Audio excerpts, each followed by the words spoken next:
गोपियां तो बिल्कुल मौन और स्तब्ध हो गई, नीचे सिर करके खड़ी है।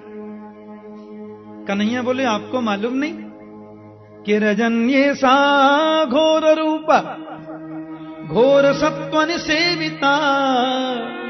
ऐसा रजनी, ये रात्रि कितनी घोर रूपा है। ऐसी घोर रात्रि में देवी आप सब चली आई मेरे पास में, अच्छी बात नहीं है। हाँ, एक तो रात्रि घोर, फिर ये जंगल घोर, और इस घोर जंगल में घोर रात्रि में हिंसक जंतु भी रहते हैं वन में, तो आप सब चली आई मेरे पास में, जाओ लौट जाओ। ओहो, अभी मैं समझा, आप इसलिए लौटकर जाना नहीं चाहती हो कि आपने कभी जंगल तो देखा नहीं। तो दृष्टम वनम कुसुमितम राकेश कर रंजितम। राकेश चंद्रमा के द्वारा रंजित जो वन है उसको आपने देख लिया ना।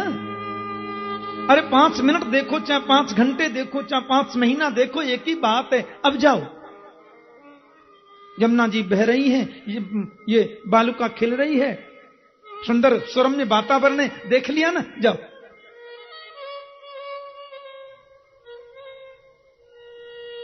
ओहो, अब समझा, आप इसलिए कुछ बोल नहीं रही हो और लौट कर जा नहीं रही हो। तुम्हारे पति सुंदर नहीं है, तुम पतियों को छोड़ के चली आई। सासू जी खोज रही होंगी, बच्चे रो रहे होंगे, पति टेंशन में होंगे, परिवारीजन बड़ी चिंता में होंगे। जाओ, लौट जाओ। नारी का धर्म होता है पति सेवा करना, सासू जी की आज्ञा मानना, बच्चों का पालन करना। चली आई सब, मुरली जरा सी सुन ली सब। मैं मानता हूं यदि पति सुंदर ना भी हो ना, तो दुस्सीलो दुर्भगो वृद्धो जड़ोरोग्य धनो पिवा पति स्त्री भिर्नहातव्यो लोकेप्सुभिरपातकी। यदि पति सुशील नहीं है, भाग्यवान नहीं है, बेचारा वृद्ध भी हो चला है, बुद्धिमान भी नहीं है, कदाचित वो रोगी भी है, धनवान भी नहीं है, तो भी स्त्री को कभी पति का परित्याग नहीं करना चाहिए। अरे नारी का तो पावन धर्म होता है पतिव्रत परायण होना। कोई धनवान है अलग बात है, हाँ, कोई सुंदर है अलग बात है, समाज में कितना प्रतिष्ठित है वो अलग बात है, लेकिन धर्म का पालन ये तो नितांत जरूरी और सबसे भिन्न बात है। बोलो जय श्री कृष्ण। हमारे ब्रज के संत जन कहते हैं कि गोविंद ने 2-3 उनको उदाहरण दे डाले। अरे देखो, एक नारी थी, पति बड़ा गरीब था, बड़ी अच्छी थी बेचारी, पतिव्रत परायणा थी। अब देखो, गरीबी अमीरी होना ये तो अलग बात है, लेकिन धर्म का पालन तो अलग बात है। पति उसके बेचारे जंगल से थोड़ी लकड़ी वकड़ी बीन कर लाते, उनको बेचकर जो कुछ द्रव्य मिलता अपने छोटे से परिवार का भरण पोषण करते। लेकिन दोनों अग्निहोत्री थे, उनके घर में हवन होता था, और जिनके अग्निहोत्र होता है ना रोज, आहा, वहां अग्नि जलती रहती है प्राय अग्निकुंड में। पति पत्नी, एक नन्हा सा बालक छोटा सा। एक बार वो बेचारे लकड़ी लेकर के बाजार में जाने से पहले घर आ गए।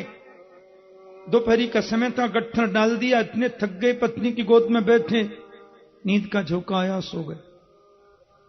और ऐसे सोए कि पत्नी की गोद में सिर रख लिया। पत्नी बेचारी जो चावल आदि बीन रही थी, अलग थाली रखती, पति को पंखा करने लगी।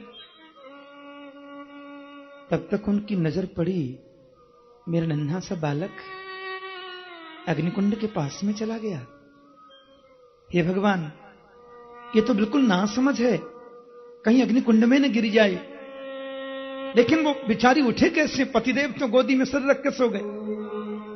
अब उठ करके जाऊं तो इनका पंखा छूटे, इनकी सेवा छूट जाए, पतिव्रत धर्म के ये विपरीत है। अभी थके आए हैं, असमय में उनको एकदम कैसे मैं कष्ट दूं? लेकिन वहां नहीं गई तो बालक कहीं कुंड में न गिर जाए। वो कुछ सोच पाती, उसके पहले बालक अग्निकुंड में गिर गया। उसने तो आंखें बंद कर ली, अब जो प्रभु की इच्छा। पति को हवा करती रही। 1.5 घंटे बाद जब पतिदेव की नींद खुली तुम्हारा पति को छोड़कर फिर दौड़ी बेचारी की बच्चियां बचा भी है कि नहीं देखूं। देखा तो अग्नि कुंड में अग्नि लपटें निकल रही थी, धूं धूं धूं धूं करके अग्नि जल रही थी अग्नि कुंड में। लेकिन जलती हुई अग्नि की लपटों के बीच में उसका बालक किलोल कर रहा है, उसका बालक खेल रहा है, और उस बच्चे को जरा भी अग्नि तपा नहीं सके, किलोल करता है। उसके पातिव्रत धर्म के प्रताप से अग्निदेव ने बच्ची को गर्म भी नहीं किया। अग्नि की उष्णता शीतलता में बदल गई। यह होता है पतिव्रता स्त्री का महत्व। चली आई सब छोड़ करके, जाओ, पति की सेवा ही सर्वोत्तम धर्म है। आप कुछ बोलती भी नहीं हैं, घर को वापस भी नहीं जाती हैं, कुछ तो कहो देवी। मेरे गोविंद के सन्मुख उन ब्रजांगनाओं ने बहुत सुंदर बात कही कि मयिवं विभोर्हति भवान गदितुं निशंसम् संत्यज्य सर्व विषयान् तव पादमूलम् कि भक्त्या भजस्व दुर्मग्रहमात्यजास्मान् देवो यथादि पुरुषे भजते मुमुक्षुम्। देवो यथादि पुरुषो भजते मुमुक्षुम्।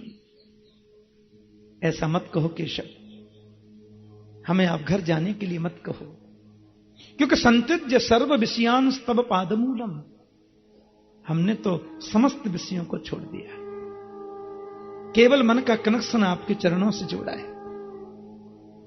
अब हम नहीं जा सकती हैं केशव। नारायण का वचन है कि शरणों में आने वाले को मैं कभी छोड़ता नहीं। इतने कठोर तो आपको नहीं बनना चाहिए केशव। आपने नारी धर्म के बारे में व्याख्या की, आपने पतिव्रत स्त्री के धर्मों के बारे में बताया। केशव, इस उपदेश की तो उसको जरूरत है जिसको स्वर्ग चाहिए, जिसको मुक्ति चाहिए, जिसको वैकुंठ चाहिए, जिसको आपके चरणों के अलावा कोई कामना है ही नहीं। अब उन चरणों की चाहत में उसके बदले उसे कहीं भी जाना पड़े, इसकी कोई परवाह करता नहीं। उसको इस उपदेश की जरूरत क्या है? हमें तो स्वर्ग नहीं, वैकुंठ नहीं, मुक्ति नहीं, आपके चरण कमल चाहिए। इसलिए हम लौट के नहीं जा सकते हैं। यत पत्य पत्य सुहृदा मनोवृत्तिरंग स्त्रीणाम मनोज्ञ, आपने बहुत बताया स्त्रियों के धर्म के बारे में। आपने उसकी युक्तियां बताई।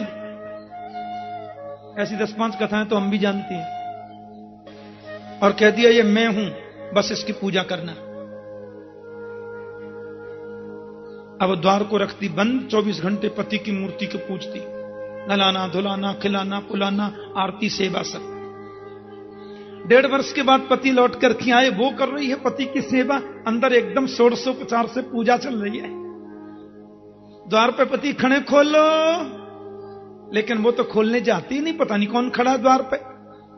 अरे द्वार खोलने जाऊंगी तो मेरा पातिव्रत धर्म नष्ट हो जाएगा ना। मैं पतिव्रत परायणा हूं, सेवा में लगी हूं। अब वो 1.5 घंटे तक बुलाती रह गई, सांकर खटखटाती रह गई, ये खोलने गई नहीं। आपको क्या लगता है केशव, आपको क्या लगता है, उस नारी को जाना चाहिए कि नहीं, द्वार खोलना चाहिए कि नहीं? कन्हैया बोले कर लो बात।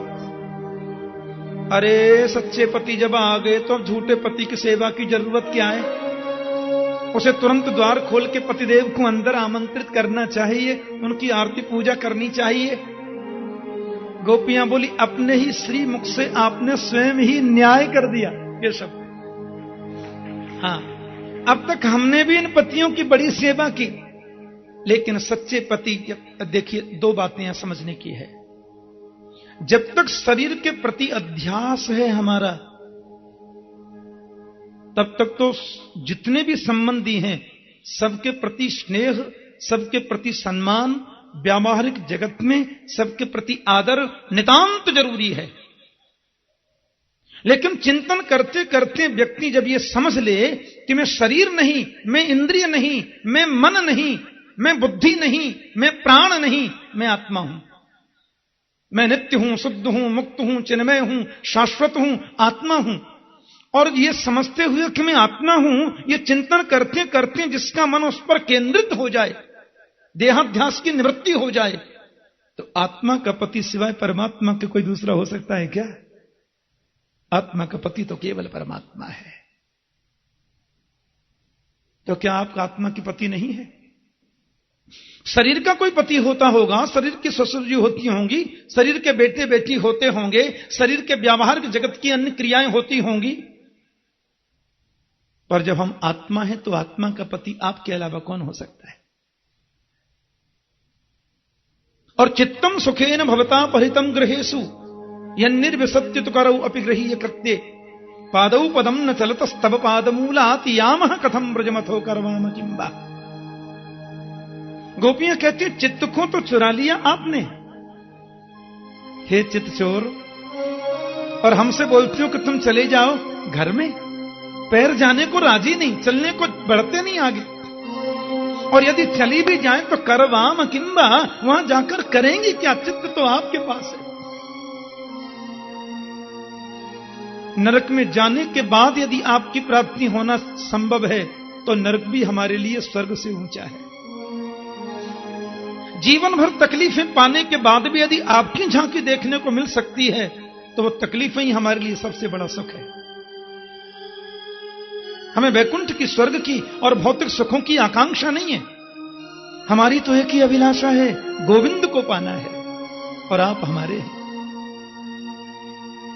अब यहां एक बात और समझे, पहले परमात्मा जीव को बुलाता है, मेरे पास आओ, और जीव जब आता है तो उसका सत्कार करते हैं, और सत्कार करते करते फिर ठोक पीट करके देखते हैं कच्चा है कि पक्का है, कच्चा है कि पक्का, कहीं संसार की वासनाओं को लेकर के तो नहीं आया। यदि वासनाओं को लेकर के मेरे पास में आया है तो इसका आना व्यर्थ है। मेरे पास आना सार्थक तो तभी है जब इसमें वासनाएं न हो, और संसार के प्रति थोड़ा भी इसका आकर्षण होगा तो उसकी परीक्षा लेकर तो मैं देख भी लूं। तो भगवान अपने ही श्रीमुख से सासू जी का, ससुर जी का, पतिदेव का, बच्चों का, परिवार का, परिवार की सेवा का बखान करते हैं, उनकी प्रशंसा करते हैं, ताकि थोड़ा बहुत भी जीव का मन यदि उनमें होगा तो मेरे मुख से बड़ाई सुनकर तो जरूर लौट के चला जाएगा, और वास्तव में मन यदि मुझ में लगा होगा तो मैं भी स्वयं संसार की कितनी प्रशंसा करूं, उधर की तरफ उसका मुख मुड़ नहीं सकता, क्योंकि मन मुझ में लग गया है। और यह बात सिद्ध हो गई कि गोपियां तो कृष्णमयी हैं। गोविंद बहुत प्रसन्न हुए और गोपियों के साथ में रास विहार करने लगे, ऐसा लिखा है।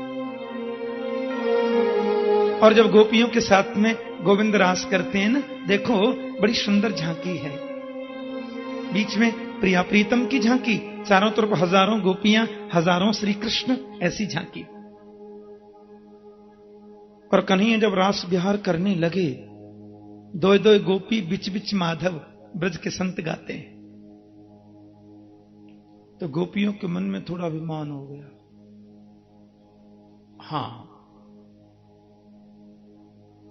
यह मनुष्य की बहुत बड़ी गलती है। कोई बहुत मूल्यवान वस्तु इसको सहजता में मिल जाए तो धीरे धीरे इसकी नजरों में उसका महत्व कम हो जाता है। यह मानव का स्वभाव है।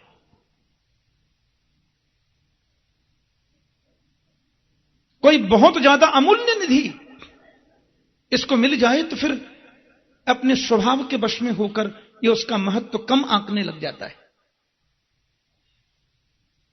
गोपियों को थोड़ा अहम आ गया। हम ज्यादा सुंदरी हैं ना, हमारी सुंदरता पे मोहित होकर रास कर रहे हैं। राधा रानी को थोड़ा मान हो गया। गोपियों में और हम में कोई अंतर नहीं, जैसे इनके संग रास करते वैसे मेरे संग। तासाम तत सौभगमदम, कन्हैया ने सोचा यहां तो वही गड़बड़ होने लगी जो मुझे पसंद नहीं है। वैसे तो रास जो हुआ है यहां, उत्तम भयन रतिपति में रमयान चकार, इसके दो भाव हैं। एक भाव तो यह कि गोपियों के संग प्रभु रास जब कर रहे थे तो कामोद्दीप्त बढ़ा, काम को बल मिला।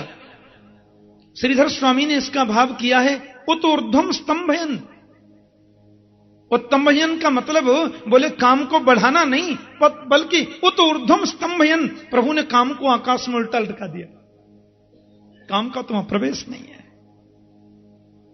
परतासाम तत्सौभगमदम वीक्षमानं च केशव प्रशमाय प्रसादाय तत्रैवांतर्धीयत। गोपियों के सौभग मद को मेरे गोविंद ने जब देखा तो तत्रैवांतर्धीयत, प्रशमाय प्रसादाय, गोपियों के अहम का प्रशमन करने के लिए, राधा रानी को प्रसन्न करने के लिए किशोरी को संग लेकर तत्रैवांतर्धीयत, बीच में अंतर्धान हो गए।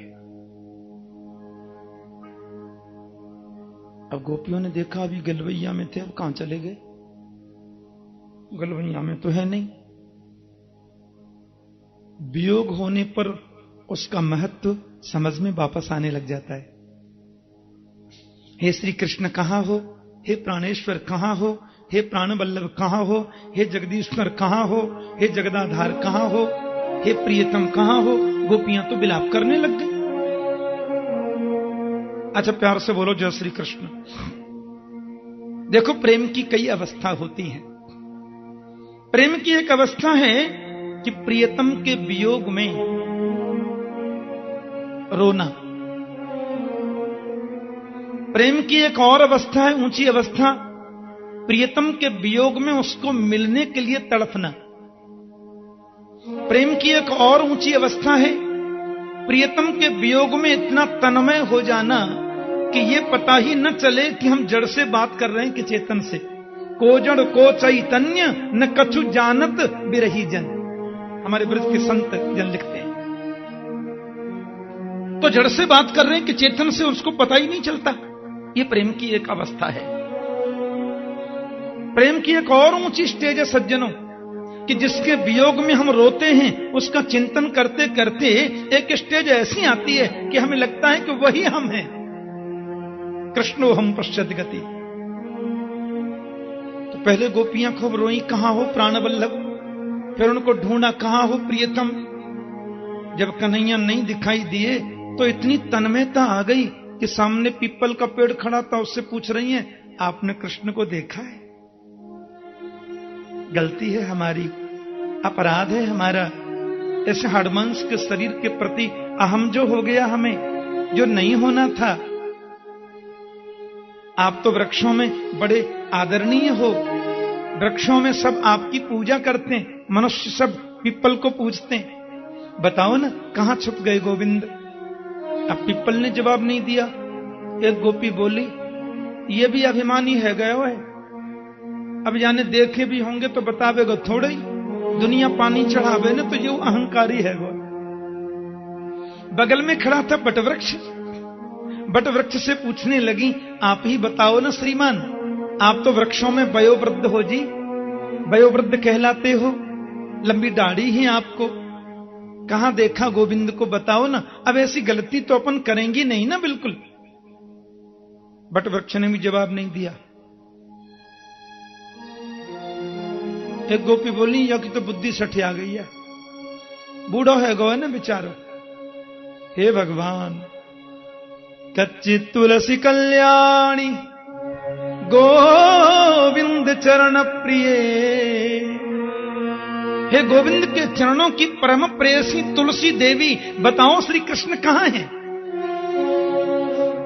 क्योंकि आप तो उनके चरणों में चढ़ती हो देवी। तुलसी ने भी कोई जवाब नहीं दिया।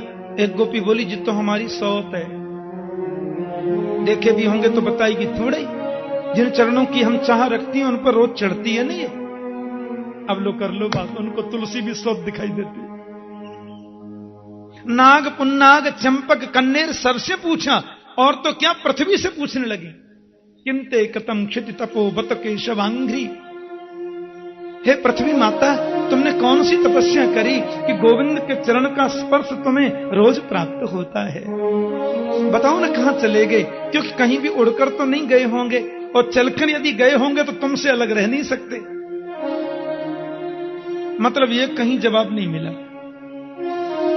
अब गोपियां हे श्री कृष्ण कहां हो, हे श्री कृष्ण कहां हो, ढूंढते ढूंढते ढूंढते ढूंढते हम गोपी हैं ये भाव खत्म, मैं ही कृष्ण हूं ये भाव जग गया।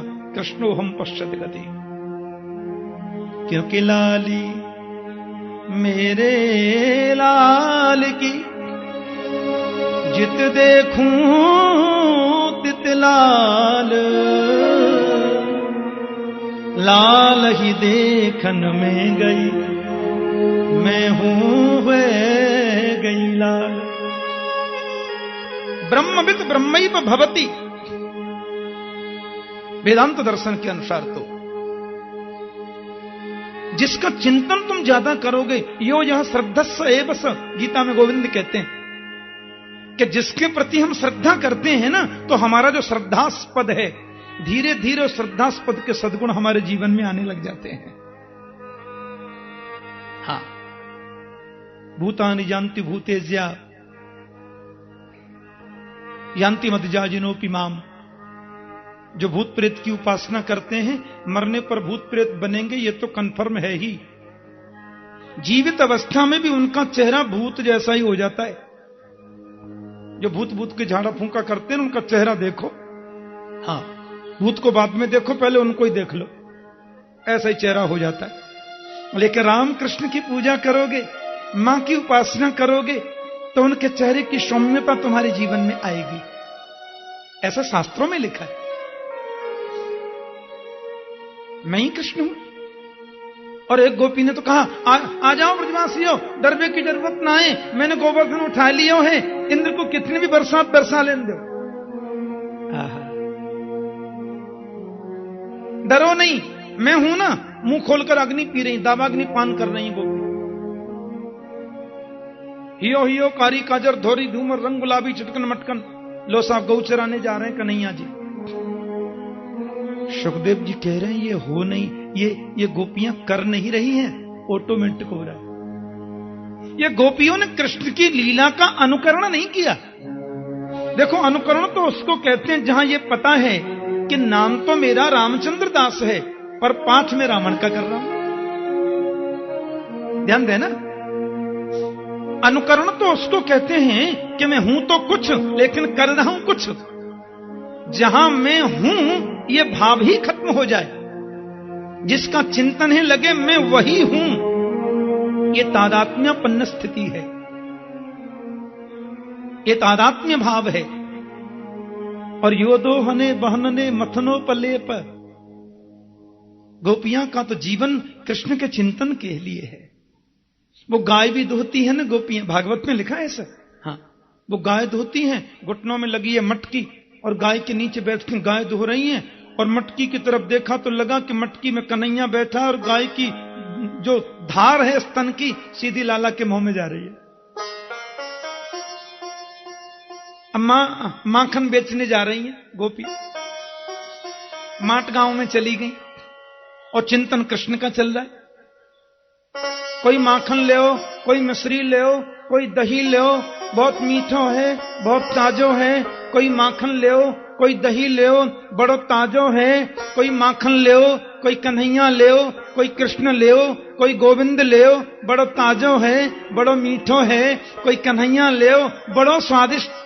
लो कर लो बात। माखन बेचते बेचते कृष्ण को बेचना शुरू कर देते। तो वो करती नहीं थी ऐसा, ऑटोमेटिक होता।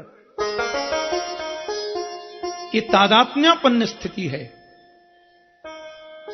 तो गोपियां जो कहती हैं मैं कृष्ण हूं, और लीला का जो लीला रच रही हैं, ये लीला कोई पूर्व नियोजित नहीं है, आयोजित नहीं है, ऑटोमेटिक हो रही है। और बहुत देर हुई, पूरे ब्रज में सारी लीलाएं अब तक जो कन्हैया ने करी वो सब लीला दोबारा रिपीट हो गई। फिर थोड़ी देर में लगा नहीं नहीं नहीं नहीं, हम कन्हैया थोड़े ही, हम तो गोपी हैं। फिर उनको गोपी भाव पुनः प्राप्त हो गया, और वो आवेश एक क्षण के लिए चला गया। थोड़ा आगे जब गई, राधा रानी ने सोचा मैं यदि गोविंद के साथ रही, गोपियों से दूर रही, तो उनको कृष्ण नहीं मिल सकता। इसलिए राधा रानी ने जरूर नाटक ही किया। न पारये हम चलितुम नयमाम तत्र ते मनः। अजी आप कहां लिए जा रहे हो, मोकू मोपे तो चलो ना जाए। कन्हैया बोले चलो ना जाए तो कंधा बैठो। गोविंद ने ऐसे झुक करके इशारा किया, लाडली जी बैठने लगी तो गोविंद वहां से भी अंतर्धान हो गए। मेरे प्रभु अंतर्धान हो गए। अब राधा रानी के पास में ढूंढती ढूंढती गोपियां आई, आपको भी छोड़ गए, और जो कमी तुम्हारे जीवन में आई सो मेरे में आ गई, या लिए चले गए। आहा तो हानाथ रमण प्रेष्ठ क्वासी क्वासी महाभुज दास्यास्ते कृपणाया में सखे दर्शय सन्निधि। अब यहां गोपियों ने अपने मन की बात कही। हा नाथ, हमारे वृंदावन के 5 बड़े रंगीले ठाकुर हैं। संत जन कहते हैं कि गोपियों ने जब कहा हा नाथ तो श्री गोपीनाथ जी प्रकट हो गए। जब गोपियों ने कहा हा रमण तो श्री राधा रमण देव जी महाराज प्रकट हो गए। जब गोपियां बोली प्रेष्ठ, प्रेष्ठ माने वल्लभ, तो कालांतर में वही श्री राधा वल्लभ लाल जी प्रकट हो गए। और क्वासी क्वासी महाभुज, महाभुजे कहा तो श्री गोविंद देव जी महाराज प्रकट हो गए। मेरे ब्रज का राजा ठाकुर है गोविंद देव। और दास्यास्ते कृपणाया में सखे, जब सखे कहा तो श्री मदन मोहन देव जी और श्री बांके बिहारी लाल जी प्रकट हो गए। ये सख्य भाव है, सखा भाव के ठाकुर है। प्रभु को ये नाम इतने प्रिय लगे गोपियों के द्वारा उच्चारित कि इसी नाम से फिर हमारे ठाकुर ब्रज में आ गए, ब्रज में निवास करते हैं। लेकिन तत्काल तो गोविंद का दर्शन हुआ नहीं। अब पूरे वृंदावन में ढूंढा। ये पूरा जो वृंदावन है ना, ये रासस्थली है, पूरा ब्रज रासस्थली वृंदावन। और इस पूरे वृंदावन में ही गोविंद ने रास किया। कोई महल तो था नहीं, खाली मां कात्यायनी विराजमान थी। इनकी स्थापना भी गोपियों ने करी थी। गोपियों ने कृष्ण कामना से मां कात्यायनी की उपासना की, तो श्री कात्यायनी जी विराजमान हैं। और रास के समय भोले बाबा आ गए थे। आहा, गोपेश्वर भाव से। तो रासलीला के समय भोले बाबा आ गए, मां कात्यायनी प्रथम से ही विराजमान है। बाकी तो वृंदावन में सब बन ही बन था, तुलसी का बन। और पूरे सुरम्य स्थान में गोविंद ने रास किया। पर जब कन्हैया गोपियों को न मिले तो लिखा है पुनः पुलिनमागत्य कालिंद्या कृष्ण भावना समवेता जगू कृष्णम तदा गमन कांक्षिता। गोविंद मिलन की कामना को लेकर के गोपियों ने एक सुंदर गीत गाया। मैंने कल निवेदन किया था कि यमुना है भक्ति, गंगा है ज्ञान और श्री सरजू है वैराग्य। इसका भाव यह हुआ कि तुम कहीं भी गोविंद को ढूंढ लो, पर जब तक भक्ति का आश्रय नहीं लोगे वो तुम्हें मिलने वाला तो नहीं है। इसलिए गोपियों ने अब कन्हैया को ढूंढना बंद कर दिया। बोले अब नहीं खोजेंगी तो क्या करें? बोले कालिंदिया कृष्ण भावना। कालिंदी यमुना के किनारे आई। यमुना यानी भक्ति का आश्रय लेकर के वहीं पुकारा और गोविंद बाद में प्रकट हुए। तो गोपियों ने यमुना किनारे बैठ करके जो गीत गाया न जी, इसी को तो बोलते हैं गोपी गीत। कितना बड़ा सद्भाग्य है हम लोगों का। वृंदावन धाम, मेरे गोपाल की रास क्रीड़ा स्थली, माता कात्यायनी की पवित्र सन्निधि, उनके चरणों में हम बैठे, जिन चरणों की कृपा से गोपियों ने गोपाल को जल्दी पाया। और वहां बैठकर हम वही गीत गा रहे हैं जो गोपियों ने गाया। भागवत का मुख्य प्राण गोपी गीत।